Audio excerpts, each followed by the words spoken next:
네, 만나서 반갑습니다. 오늘도 우리 여름성경학교 마지막 주간 시간을 가지려고 합니다. 그 전에 앞서서 우리 사도신경으로 우리의 믿음을 고백하도록 하겠습니다.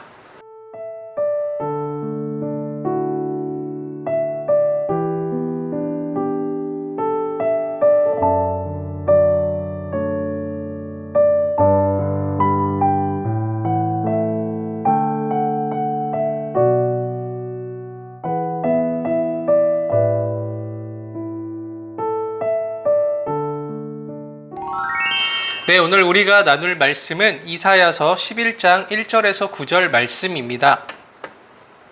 이사야서 11장 1절에서 9절 말씀입니다.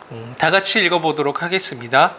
이새의 줄기에서 한 싹이 나며 그 뿌리에서 한 가지가 나서 결실할 것이요 그의 위에 여호와의 영 곧 지혜와 총명의 영이요 모략과 재능의 영이요 지식과 여호와를 경외하는 영이 강림하시리니 그가 여호와를 경외함으로 즐거움을 삼을 것이며 그의 눈에 보이는 대로 심판하지 아니하며 그의 귀에 들리는 대로 판단하지 아니하며 공의로 가난한 자를 심판하며 정직으로 세상의 겸손한 자를 판단할 것이며 그의 입의 막대기로 세상을 치며 그의 입술의 기운으로 악인을 죽일 것이며 공의로 그의 허리띠를 삼으며 성실로 그의 몸의 띠를 삼으리라.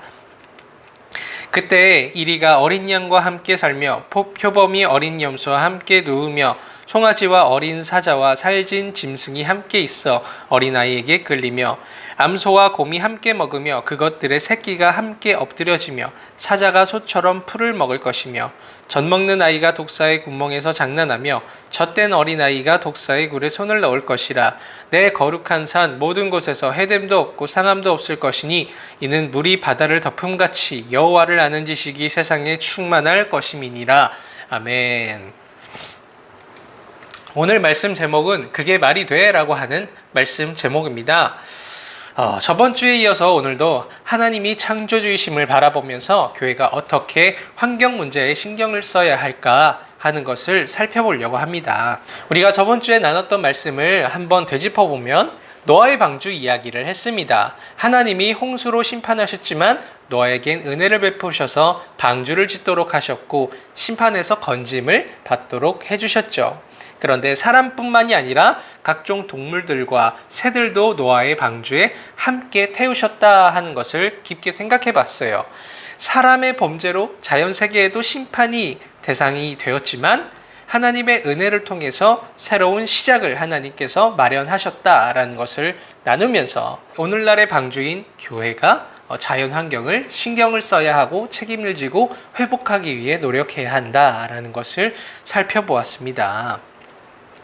자, 오늘은 이사야서 11장 1절 9절 말씀을 통해서 왜 교회가 자연을 가꾸고 지켜야 하는지 그것을 그 이유를 한 번 더 명확히 하려고 해요. 먼저 이사야는 선지자였습니다. 선지자란 하나님의 심판과 구원에 대한 말씀을 받아서 전하는 하나님의 사역자들이죠. 이사야는 아수르의 멸망에 가는 북이스라엘과 남유다를 돌이키기 위해서 하나님의 뜻을 전한 선지자였습니다. 이 66장의 긴 메시지를 가지고 있지만 오늘은 그 가운데 11장을 나눠보려고 합니다. 이사야 11장 1절은 이렇게 시작이 되죠. 이새의 줄기에서 한 싹이 나며 그 뿌리에서 한 가지가 나서 결실할 것이요 그의 위에 여호와의 영 곧 지혜와 총명의 영이요 모략과 재능의 영이요 지식과 여호와를 경외하는 영이 강림하시리니 라고 말하고 있어요. 여기서 이새는 누구일까요? 다윗의 아버지입니다. 이새의 막내 아들 다윗은 구약시대 속에서 이스라엘을 가장 크고 위대하게 세웠던 왕이죠. 지금 이사야 선지자는 이후에 다윗과 같은 왕이 등장하여서 평화로운 세상을 이루게 될 때가 올 것이다 라고 하는 예언을 하고 있는 거예요.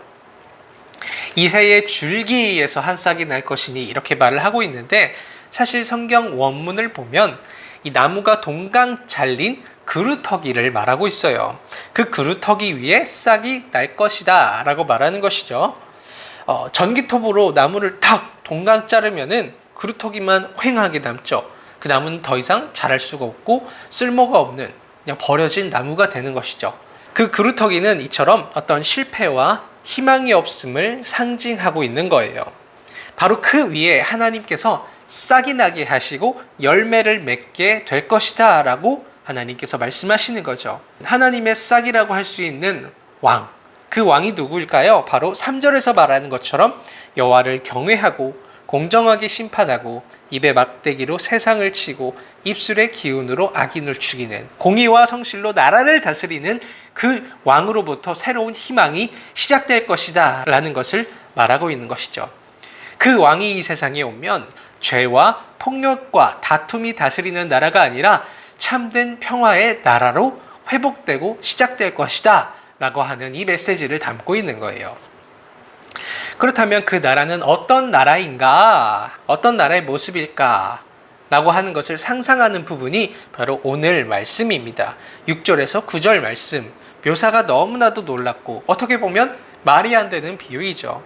이리와 어린 양이 함께 살고 표범과 어린 염소가 누워있고 송아지와 어린 사자와 짐승들이 어린아이에게 순종하고 암소와 곰이 함께 먹고 그것들의 새끼가 함께 뒹굴고 사자와 소가 풀을 뜯어먹고 젖먹는 아이가 독사굴에 손을 넣어서 막 장난치고 젖먹는 아이가 독사굴에 손을 넣고 젖된 아이가 독사굴에서 막 장난치는 그런 세상이 이 세상에 오게 될 것이다 라고 묘사를 하고 상상을 하고 있는 것이죠. 여기서 함께 묶여지고 있는 이 동물들을 보면 양육강식에 따라서 서로 먹이사슬 관계라고 볼 수 있죠. 함께 어울릴 수가 없는, 서로가 서로를 잡아먹기 바쁜 그런 관계의 동물들이 서로 어울려 놀게 된다라는 것을 말하고 있는 거예요. 이 묘사가 보여주는 건 우리가 살아가는 이 세상의 모습이기도 하죠. 강한 동물이 약한 동물 노리고 사냥하는 이 양육강식의 세상. 폭력이 가득하고 사람이 사람을 억누르고 갑과 을이 있고 가난하고 약한 자들은 억울한 일을 겪고 불의한 자들은 심판을 피하는 이런 억울한 세상이 이 세상의 모습, 양육강식의 세계의 모습이라고 할 수 있죠. 그러나 이사야가 예언한 그 때가 오면 이새의 구루터기에서 한 싹이 나면 죄와 폭력의 세계가 몰락하고 참된 평화의 세상이 이 세상에 오게 된다는 거예요. 그 싹이 누구냐? 우리가 믿고 주님으로 모시고 있는 하나님의 아들 예수 그리스도입니다. 다윗과 같은 왕, 하나님 나라를 이룰 왕, 하나님 나라의 주권을 이 세상에 가지고 오신 왕, 그 예수 그리스도로부터 평강의 세상이 펼쳐지기 시작한다는 것입니다. 그리고 그 한 아기는 이미 이 세상에 왔죠. 마태복음 2장에서 모든 예언자들이 예언한 메시아가 태어났지만 유대 지도자들은 그것을 알아차리지 못했죠. 오히려 동방의 박사들이 별을 보고 그 베들레헴의 한 고을로 찾아와서 왕에게 그 한 아기에게 엎드려 경배하였습니다. 유대인들은 로마 치하에서 독립을 가져다 줄 그런 왕을 기대했지만 예수님은 십자가로 모든 이들의 죄를 지고 죽어서 죄의 통치를 끝내고 부활하심으로써 그 하나님 나라의 통치를 이 세상에 시작하셨다는 거예요. 그 통치를 경험하고 누리는 공동체가 바로 교회라는 공동체라는 것이죠. 주는 그리스도시요 살아계신 하나님의 아들이십니다 라고 하는 이 고백 위에 예수님은 내 교회를 세우리니 라고 말씀하셨어요. 이처럼 교회는 고백을 통해서 예수님을 왕으로 섬기는 공동체라는 것이죠. 따라서 하나님 나라의 그 다스림의 방식을 맛보고 미리 경험하는 모임이 바로 교회이고 하나님 나라의 대사관이라고 할 수 있는 거예요. 대사관이 뭔지 알죠? 어떤 나라에 있어도 그 대사관만큼은 그 나라의 영역이 되는 그런 기관의 역할을 하죠. 한국 땅이어도 미국 대사관에서는 미국의 주권이 미국의 영역이라고 할 수가 있어요.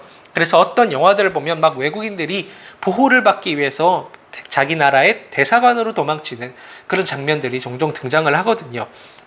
이처럼 교회는 예수님을 왕으로 모시고 인정하고 하나님 나라의 다스림을 받는 공동체라는 것입니다. 그렇기 때문에 교회는 이사야가 묘사하고 바라고 기대하는 그 세상을 이루기 위해 힘쓸 수밖에 없는 거예요. 죄 이후 깨진 하나님과 우리의 관계, 자연 만물과 우리의 관계, 자연과 하나님의 관계를 회복하기 위해 애써야 하는 것입니다. 완전히 회복되는 건 물론 주님이 다시 오시는 이 세상의 끝날이겠지만 교회는 하나님 나라를 미리 경험하며 아직 이루어지지 않은 이 세상을 향해서 기대를 품는 공동체이기 때문에 이사야의 그 비전을 우리 또한 품을 수밖에 없는 것입니다. 사람의 탐욕으로 자연이 얼마나 훼손되었나요? 오히려 코로나19로 사람들이 관광을 다니지 않게 되니까 자연이 회복되는 모습들이 더 많이 나타났죠. 강이 회복되고 멸종위기 동물들이 번식하고 해변이 깨끗해지고 대기가 맑아지는 그런 일들이 나타났어요. 코로나19의 역설이라고 이렇게 많은 기사들이 나타나 있죠.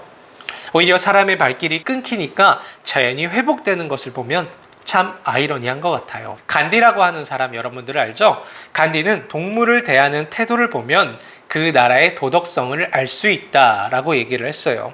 그런데 우리나라는 아직 동물들에 대한 배려와 인식의 도덕성이 아직 떨어지는 걸로 보여요. 최근에 UN 무역개발회의에서 한국이 개발도상국에서 선진국으로 격상됐다 이렇게 얘기를 하지만 사실은 어떻게 보면 아직 멀지 않았을까? 그렇게 생각을 해요. 한 예로 최근 뉴스에서 완도군 동물보호소장이 알고 보니까 전직 돼지 사냥꾼이라는 게 밝혀졌어요. 문제는 동물보호소장이 큰 개들을 포획하는 것은 좀 어려워서 한 달에 평균 10마리를 총으로 사살했다는 걸 고백을 했다는 거예요. 반면에 독일에서는 반려동물을 키우는 게 굉장히 까다롭고 어려워요. 반려견을 입양하려면 자격증을 취득해야 되고 2차 시험을 봐야 합니다. 상업적인 판매가 금지되어 있기 때문에 펫샵이 없습니다. 유기견 입양률이 90%나 된다고 해요. 무엇보다 멋진 건 독일의 동물보호법이에요. 독일의 동물보호법 제1조 1항에 보면 동물과 인간은 이 세상에 동등한 창조물이다 라고 얘기를 하고 있어요. 자연과 동물에 대한 생각이 우리나라보다 얼마나 많이 앞서 있는가 라는 것을 보게 되는 것 같아요. 어찌 보면 사실 교회는 다가올 하나님 나라라고 하는 가장 먼저 있는 가장 훌륭한 그 선진국의 대사관이잖아요. 그렇기 때문에 이사야의 예언이 묘사하는 이 세상을 기대할 수가 있는 것이죠. 그 기대를 품고 자연의 회복과 보호를 위해 애쓰는 참된 선진국의 대사관으로서 역할을 우리가 했으면 좋겠습니다. 자, 이렇게 우리가 이사야의 예언을 통해서 교회와 하나님 나라 그리고 이 창조 세계의 관계를 살펴봤어요. 그 어느 때보다도 환경, 기후 이런 것들이 문제가 되어서 우리가 몸살을 앓고 있잖아요. 오늘날 하나님의 부르심이 무엇인가를 생각하면서 창조주 하나님께 영광을 올려드리는 저와 여러분 큰사랑교회 되기를 주님의 이름으로 축복합니다. 아멘. 자, 우리 말씀 위에 기도하고 주기도문으로 예배를 마치도록 하겠습니다. 사랑이 많으신 하나님 감사합니다. 이사야의 이 묘사와 하나님 나라에 대한 비전을 살펴보면서 오늘날의 교회, 하나님 나라의 공동체인 교회가 어떻게 이 세상을 다스리고 지키고 주님이 주신 그 비전을 실현할 수 있을지 고민하고 나누었습니다. 우리 친구들 각자의 자리에서 하나님이 지으신 이 세상을 아름답게 가꿀 수 있는 그런 비전과 지혜와 총명을 주시옵소서. 한 주간도 지켜주시고 이 세상에 하루빨리 코로나19가 사라져서 모든 사회의 모습들이 정상적으로 돌아올 수 있도록 우리가 마스크를 벗고 기꺼이 하나님이 주신 이 공기를 마시면서 생활할 수 있도록 인도하여 주시옵소서. 사랑이 많으신 예수님의 이름으로 기도합니다. 아멘. 하늘에 계신 우리 아버지, 아버지의 이름을 거룩하게 하시며 아버지의 나라가 오게 하시며 아버지의 뜻이 하늘에서와 같이 이 땅에서도 이루어지게 하소서. 오늘 우리에게 일용할 양식을 주시고 우리가 우리에게 잘못한 사람을 용서하여 준 것 같이 우리 죄를 용서하여 주시고 우리를 시험에 빠지지 않게 하시고 악에서 구하옵소서. 나라와 권능과 영광이 영원히 아버지의 것입니다. 아멘. 네, 오늘 특별한 광고가 있습니다. 여러분들과 소통하기 위해서 재밌는 활동을 하려고 해요. 우리 고성진 선생님께서 일주일 동안 야바이 연습을 굉장히 열심히 하셨어요. 야바이를 통해서 여러분들이 뭐가 어디에 있는지 그걸 찾고 댓글로 카톡으로 달아주시면서 우리가 소통을 하고 상품도 여러분들한테 많이 나가니까요. 열심히 한번 참여해 보길 바랍니다. 한 주간도 건강하고 이제 곧 개학하는데 여러분들 학교 생활 위해서 기도할 테니까 힘내서 열심히 학교 다녔으면 좋겠습니다. 화이팅!